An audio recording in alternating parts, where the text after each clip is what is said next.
Warga menangkap seorang pria terduga pelaku pelecehan di Kabupaten Bekasi, Jawa Barat. Terduga pelaku yang mencoba melarikan diri terjatuh dari atap rumah warga. Sementara itu BNN dan Ditjen Bea Cukai menangkap 285 tersangka penyelundupan narkotika selama April hingga Juni 2025. Total nilai aset yang disita mencapai lebih dari 26 miliar rupiah.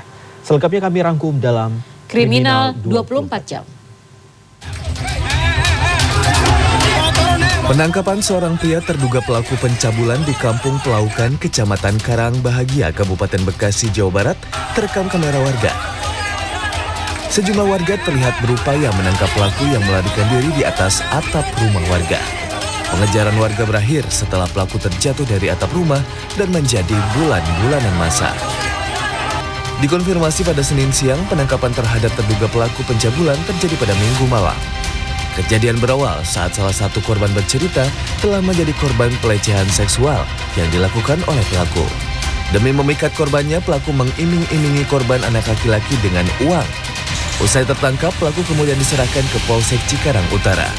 Polisi kemudian memeriksa pelaku, korban, serta sejumlah saksi. Polisi juga masih menunggu hasil visum dari salah satu korban.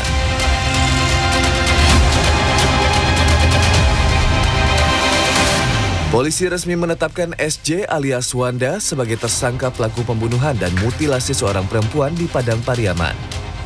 Penetapan tersangka dilakukan penyidik Satreskrim Polres Padang Pariaman setelah menemukan alat bukti yang cukup pada Senin. Saat ini penyidik masih memeriksa SJ untuk mengungkap motif pembunuhan.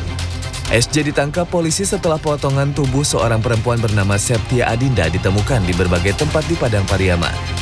Saat diperiksa polisi, SJ juga mengaku telah membunuh 2 gadis lain pada 2024 silam.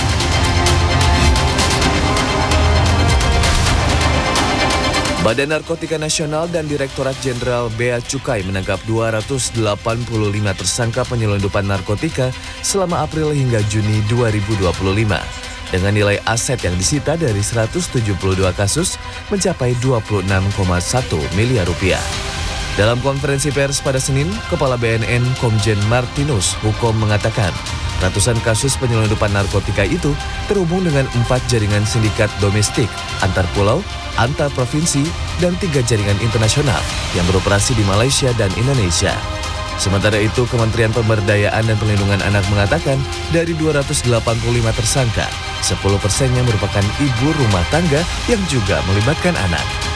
Adapun para tersangka terancam hukuman pidana mati, pidana penjara seumur hidup, atau pidana penjara 6 hingga 20 tahun. Tim Liputan CNN Indonesia.